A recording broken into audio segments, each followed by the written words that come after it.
Live आहेत. काही जण टीका करतील किंवा टिप्पणी करतील की मुख्यमंत्र्यांचा चेहरा पडलेला होता, त्यांचा आवाज असा भारदस्त किंवा नाकातला येत होता.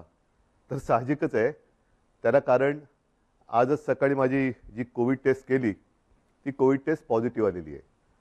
त्याच्यामुळे हा काही इतर कशाचाही दुष्परिणाम नाही, तर तो कोविडचा जो काही एक दुष्परिणाम असतो तो आहे. असो, बऱ्याच महिन्यांनंतर मी आपल्यासमोर आल्यानंतर नेमकं बोलणार काय आहे, बोलण्यासारख्या गोष्टी बऱ्याच आहेत, थोड्याफार मी आता बोलणारच आहे. हेही आपल्याला माहिती आहे की कोविडचा विषय निघाल्यानंतर कोविड काळामध्ये जी काही आपण लढाई कोविडबरोबर लढलो, प्रसंग बाका होता. मला तर प्रशासनाचा कसलाही अनुभव नव्हता आणि तशा त्या कठीण काळात म्हणजे कोणीही तोंड देऊ शकलेलं नव्हतं किंवा ज्यांच्या अनुभवाला हा कोविड आला नव्हता, अशा प्रशासन माहिती नसलेल्या माणसाच्या वाटेला पहिल्या 2-3 महिन्यातच कोविड आला. मला जे काही करायचं ते मी प्रामाणिकपणाने त्याही वेळेला केलं. कोविडपासून सावध कसं राहायचं, काय काय करायचं हे मी तुम्हाला का सांगतोय, कारण त्या दरम्यानच्या काळात जे काही सर्वे होत होते त्या सर्वेमध्ये देशातील सर्वोत्तम 5 टॉप मुख्यमंत्र्यांमध्ये तुमच्या सगळ्यांच्या मेहनतीमुळे आणि तुम्ही दिलेल्या सहकार्यामुळे महाराष्ट्राच्या मुख्यमंत्र्यांना तो एक त्याच्यामध्ये ती गणना केली गेली. साहजिकच आहे आत्ताचा विषय कोविड हा जरी असला तरी तो विषय मी घेऊन तुमच्यासमोर आलेला नाहीये. मी आलेलो आहे काही वेगळे मुद्दे घेऊन, जे काही मुद्दे गेल्या काही दिवसांपासून प्रसारमाध्यमातून आपल्यासमोर येत आहेत. मग ते शिवसेना आहे, ही शिवसेना बाळासाहेबांची आहे का, शिवसेनेने हिंदुत्व सोडलं आहे का, मग ही शिवसेना नेमकं कोण चालवतोय, मुख्यमंत्री भेटत का नाहीत, मुख्यमंत्री भेटत नव्हते, मुख्यमंत्री म्हणजे मी, हे गेल्या काही दिवसांपूर्वी सत्य होतं. ह्याचं कारण जी माझी शस्त्रक्रिया झाली होती तो अनुभव काय होता, त्या अनुभवाचं एक वर्णन नाही मी करत बसणार, पण त्याच्यानंतरचे 2-3 महिने हे फार विचित्र होते.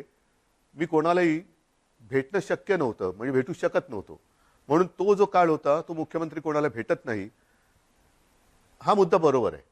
पण त्याच्यानंतर मी आता भेटायला सुरुवात केलेली आहे. जी काही कामं, बरं असंही नाही की मी भेटत नव्हतो म्हणजे कामं काही होत नव्हती. मी माझी पहिली कॅबिनेट मीटिंग ही हॉस्पिटलमध्ये बाजूच्या खोलीतनं अशीच ऑनलाईन केली होती आणि त्याच्यानंतर काम हे अव्यवहातपणे सुरू आहे. शिवसेना म्हणाल तर शिवसेना आणि हिंदुत्व हे दोन घट्ट एकमेकांमध्ये गुंफलेले जोडलेले हे शब्द आहेत. शिवसेना कदापि हिंदुत्वापासून आणि हिंदुत्व कदापि शिवसेनेपासून दूर होऊ शकत नाही, कारण शिवसेना प्रमुखांनी जो एक कानमंत्र दिलेला आहे की हिंदुत्व हा आमचा श्वास आहे. म्हणूनच गेल्या एक 8-15 दिवसापूर्वी आदित्य, एकनाथ शिंदे, त्यांच्याबरोबर आपले काही आमदार, खासदार, मंत्री हे अयोध्येला जाऊन आले. हिंदुत्वासाठी काय काय केले, कोणी कोणी काय काय केले हेही बोलण्याची आता वेळ नाहीये. पण हिंदुत्वाबद्दल मी विधानसभेत, विधिमंडळात बोलणारा कदाचित पहिला मुख्यमंत्री असेल. मग नेमकं झालंय काय, ही शिवसेना कोणाची आहे? काही जण असं आरोप करतायत की किंवा असं भासवण्याचा प्रयत्न करतायत की आता काय बाळासाहेबांची शिवसेना राहिली नाही. ठीक आहे ना, बाळासाहेबांची शिवसेना आणि आत्ताच्या शिवसेनेत फरक काय नेमका? असं काय मी नेमकं केलेलं आहे की शिवसेना ही बाळासाहेबांच्या विचारापासून दूर जात चाललेली आहे? त्यावेळेला जे विचार होते तेच आपण पुढे नेत आहोत. बरं, त्याच्यानंतर म्हणजे आपल्यातून बाळासाहेब 2012 साली गेले, 2014 साली आपण एकाकी लढलो होतो. तेव्हाही आपण हिंदूच होतो, आत्ताही हिंदूच आहोत, उद्याही हिंदूच राहणार आहोत. मुद्दा, विचार हा तोच राहणार आहे, तोच असणार आहे. पण 2014 साली सुद्धा जी लढलेली शिवसेना होती आणि जिने एकट्याच्या ताकदीवरती प्रतिकूल परिस्थितीत 63 आमदार निवडून आणले आणि ते 63 आमदार आल्यानंतर त्यातले काही नंतर जे मंत्री झाले ती सुद्धा शिवसेना बाळासाहेबांच्या नंतरची शिवसेना होती. आणि त्याच्यानंतरची आत्तापर्यंतची वाटचाल म्हणजे मग मी आता गेली 2.5 वर्ष मी स्वतः मुख्यमंत्री आहे. माझ्यासोबत पहिल्या आणि आत्ताच्या मंत्रिमंडळातले जे काही सहकारी आहेत ते सुद्धा त्याच बाळासाहेबांच्या शिवसेनेतले सहकारी आहेत. म्हणजेच काय की पहिल्या प्रथम शिवसेना, हिंदुत्व, शिवसेना कोणाची, शिवसेनेने हिंदुत्व सोडले का, शिवसेनेने बाळासाहेबांची राहिली नाही का, मग आम्हाला ती बाळासाहेबांची शिवसेना पाहिजे.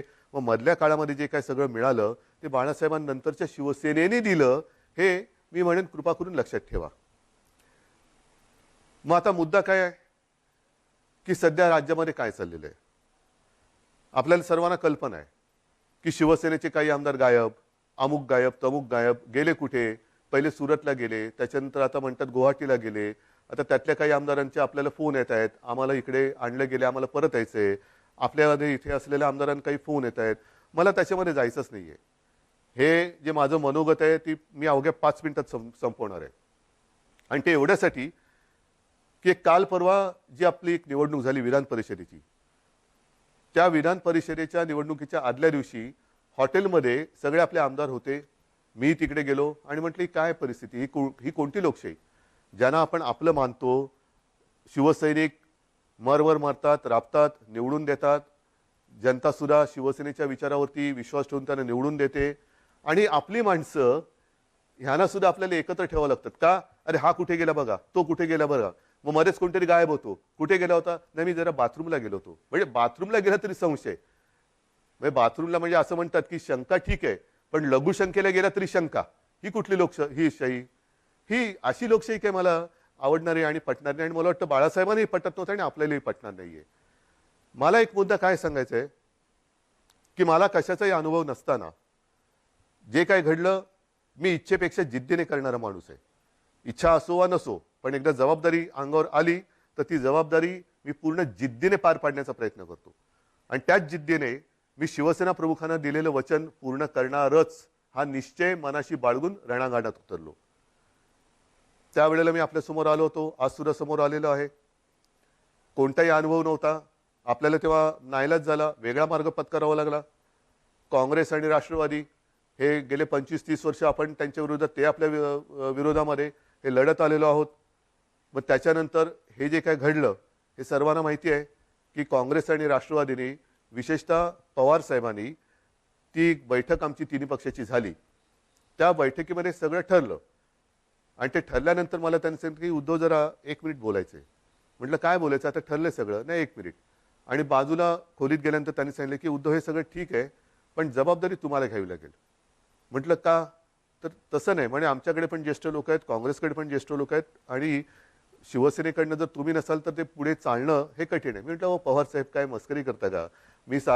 मी आतापर्यंत महापालिकेत सुद्धा महापौर जिंकल्यानंतर अभिनंदन करायला जातो. म्हणजे साधा महापालिकेत न गेलेला माणूस मुख्यमंत्री कसा होणार. ते बोलले नाही तुम्हाला हे करावं लागेल. ठीक आहे, जिद्द केली जिद्द. मग पवार साहेबांनी, सोनिया गांधींनी विश्वास टाकला माझ्यावरती. सोनियाजी सुद्धा मध्ये मध्ये कधीतरी आपुलकीने फोन करत असतात, विचारत असतात. एक गोष्ट लक्षात घ्या की कोणताही अनुभव नसलेला माणूस इकडे बसवणं, त्याच्या मागे नुसता स्वार्थ हा विचार नाहीये. पण एक राजकारण म्हटल्यानंतर राजकारण कुठेही कसंही वळण घेऊ शकतं, पण त्या वळणाला सुद्धा अर्थ पाहिजे. उगाच काहीतरी रडकुंडीचा घाट जो म्हणतो ना, तिकडनं पोलादपूर पासून आपल्या ह्याला महाडपासून वरती महाबळेश्वरला जाताना रडकुंडीचा घाट, जो वळण वळण वळण वळण म्हणजे गाडी चालवता चालवता गाडीचा चालक हा रडकुंडीला येतो. तसं हे वळणदार राजकारण कोणाच्याच उपयोगाचं नाहीये. आजपर्यंत ह्या सगळ्यांनी मला खूप सहकार्य केलेलं आहे. प्रशासनाने तर कमाल केलेली आहे. प्रशासनाने तर मला सांभाळत काय योग्य काय अयोग्य हे सुद्धा सांगण्याचा प्रयत्न केलेला आहे. आज मी नेमकं काय बोलणार आहे, मला दुःख कशाचं झालेलं आहे, आश्चर्य कशाचं वाटलेलं आहे, धक्का कशाचा बसलेला आहे की काँग्रेस आणि राष्ट्रवादी म्हणाली की आम्हाला मुख्यमंत्रीपदी उद्धव ठाकरे नकोत. तो त्यांचा विचार आहे. दोन्ही पक्ष स्वतंत्र आहेत. ठीक आहे, सत्तेच्या तडजोडीसाठी आपण एकत्र आलो होतो असं जे काही इतर जण म्हणतायत, त्यांच्याप्रमाणे सत्तेच्या साठी आपण एकत्र आलो होतो. पण आज सुद्धा सकाळी कमलनाथजींनी मला फोन केला होता. कालच सकाळी शरद पवारजींनी फोन केला. मला म्हणाले उद्धव आम्ही तुमच्या सोबत आहोत. हा त्यांच्या भरोश्याचा विषय. पण त्यांनी भरोसा माझ्यावरती ठेवल्यानंतर माझ्याच लोकांना जर मी मुख्यमंत्री पदी नको असेल तर काय करायचं, हा मोलाचा प्रश्न आहे. माझीच लोक म्हणत असतील की ते ठीक आहे त्यांना हवे असतील पण आम्हाला तुम्ही नको. मग मला हेच म्हणायचं आहे की समजा माझ्या लोकांना, म्हणजे मी माझं म्हणतोय ते मला आता माझं आपलं मानतात की नाही मला माहिती नाही, कारण ते माझ्या समोर नाही आहेत. तर तुम्ही इथे येऊन बोलायला काय हरकत होती? सुरतला जाऊन बोलण्यापेक्षा, आणखीन कुठेतरी जाऊन बोलण्यापेक्षा सरळ समोर यायचं आणि सांगायचं की उद्धवजी, तुम्ही कारभार करायला नालायक आहात, हे कोविडच्या काळातले टॉप 5 वगैरे सोडून द्या, आम्हाला तुम्ही मुख्यमंत्रीपदी नको. ठीक आहे, चला मी उठतो. आणि आज सुद्धा मी तुम्हाला सांगतो, जर त्याच्यापैकी एकाही आमदाराने समोर येऊन मला सांगितलं किंवा जर त्यांनी स्टेटमेंट दिलं की उद्धव ठाकरे मुख्यमंत्री पदावरती नकोत, तर मी आत्ता मुख्यमंत्री पदाचा राजीनामा द्यायला तयार आहे. आणि ह्याच्यावरती विश्वास नसेल तर आज आपली फेसबुक लाईव्ह झाल्यानंतर आज संध्याकाळपासून मी माझा मुक्काम वर्षावरनं मातोश्रीला हलवत आहे. मला कोणताही मोह नाही. मी ओढून ताणून खुर्चीला चिकटून बसणारा नाही. मी शिवसेना प्रमुखांचा पुत्र आहे. कोणताही मोह मला खेचू शकत नाही, अडवू शकत नाही, थांबवू शकत नाही. पण हे माझ्या समोर येऊन बोला. उगाच काहीतरी शिवसेनेशी आम्ही गद्दारी करणार नाही, पण ही शिवसेना आहे, आमची शिवसेना, कशाला तुम्ही हे करताय? या सगळ्या करण्यावरनं नुकसान कोणाचं होतं आहे? एक जी गोष्ट आपण लहानपणापासून ऐकत आलेलो आहोत, कुऱ्हाडीचा दांडा गोतास टाळ, तीच परिस्थिती ही आहे. ती काही जणांना ही म्हण माहिती आहे, पण त्या म्हणीमागची गोष्ट नाही माहिती आहे. ती गोष्ट अशी आहे की एकदा एका जंगलामध्ये एक लाकूड तोड्या झाड तोडत होता, म्हणजे त्याच्या कुऱ्हाडीचे घावच घालत होता. सगळे पक्षी त्याच्यावरती राहणारे हे कासावीस झाले की आपला आसरा असलेले हे झाड आता तुटणार, कोलमडून पडणार.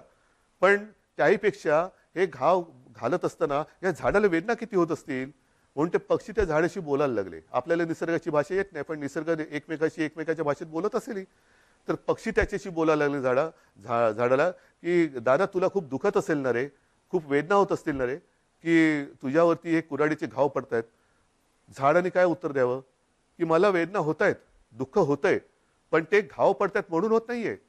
तर हा लाकूड तोड्या ज्या कुऱ्हाडीने घाव घालतोय, त्या कुऱ्हाडीचं लाकूड हे माझ्या फांदीचं लाकूड आहे, त्याच्या मला वेदना जास्त होत आहेत, त्याच्या वेदना जास्त होत आहेत. हेच आज चाललेलं आहे, हेच आज चाललेलं आहे.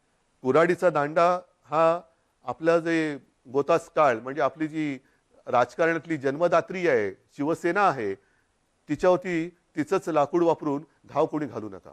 या समोर बसा, मी देतो राजीनामा. चला, मी तुमच्या हातामध्ये आज मी माझ्या राजीनाम्याचं पत्र तयार करून ठेवतो आहे. जे आमदार गायब आहेत किंवा त्याने गायब केलेलं आहे, त्यांनी यावं आणि माझ्या राजीनाम्याचं पत्र घेऊन राजभवनमध्ये जावं. मी का नाही जात? कारण मला कोविड झालंय.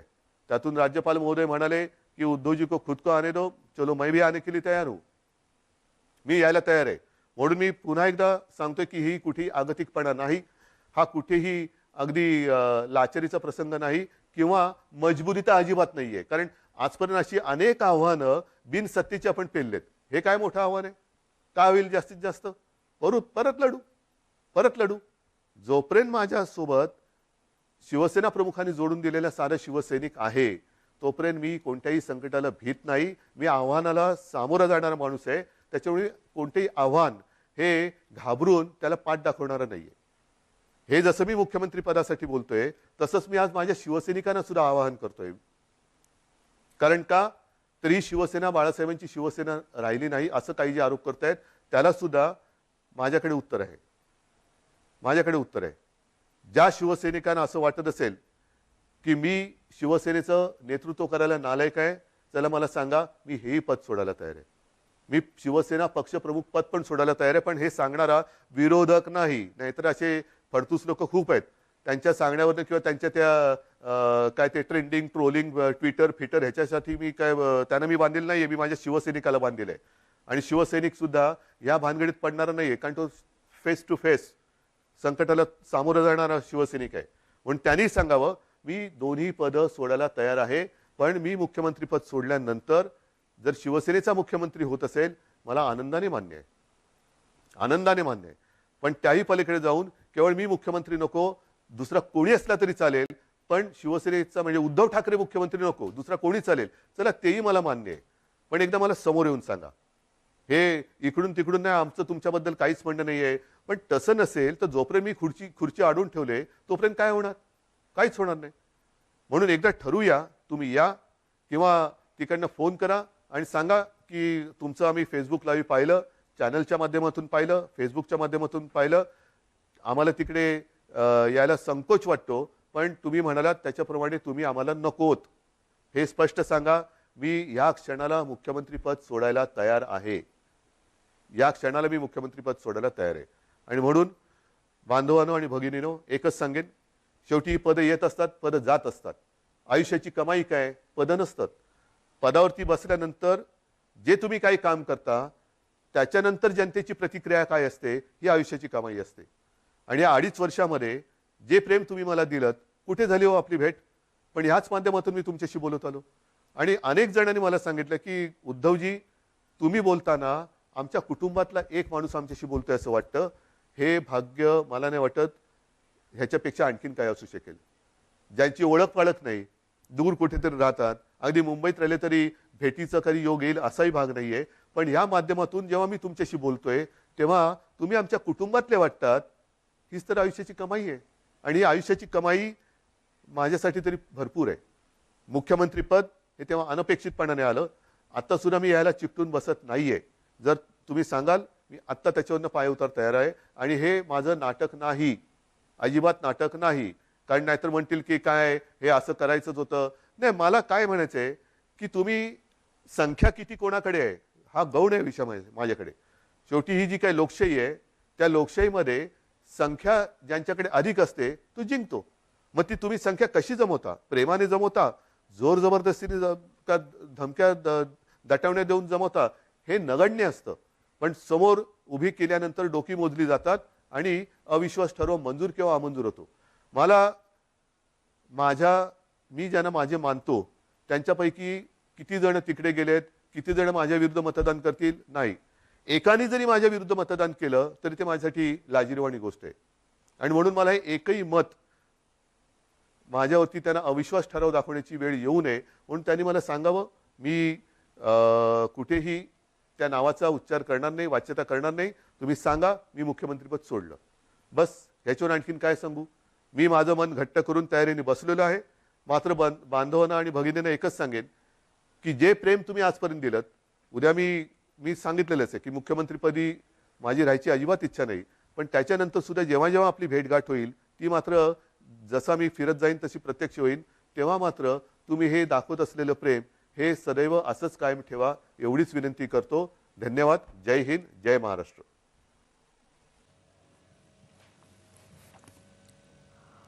उद्धव ठाकरे यांची ही भावनिक साथ म्हणावी लागेल. शिवसेनेतनं बंड करून गेलेल्या सगळ्या आमदारांसाठी आमदारांनी मला फक्त सांगावं मुंबईमध्ये येऊन की आम्हाला तुम्ही मुख्यमंत्रीपदी नको आहात, त्यानंतर मी लगेचच माझ्या पदाचा राजीनामा देईन. मी मुख्यमंत्रीपद सोडायला तयार आहे, माझा राजीनामा तयार आहे.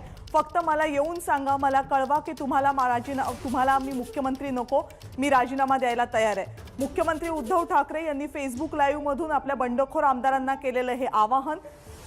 ज्यांना मी नको त्यांनी फक्त मला समोर येऊन सांगावं, इथून लांब जाण्याची काहीच गरज नाहीये. मी वर्षा बंगला सोडून मातोश्रीवर जायला तयार आहे असंही मुख्यमंत्र्यांनी सांगितलं. फक्त मुख्यमंत्री पद नाही तर शिवसेना पक्षप्रमुख पद सुद्धा मी सोडायला तयार आहे असंही उद्धव ठाकरे यांनी म्हटलं. पुन्हा एकदा बघूयात उद्धव ठाकरे यांनी या फेसबुक लाईव्ह मध्ये नेमकं काय म्हटलं. तर नेमकं बोलणार काय आहे? बोलण्यासारख्या गोष्टी बऱ्याच आहेत. थोड्याफार मी आता बोलणारच आहे. हेही आपल्याला माहिती आहे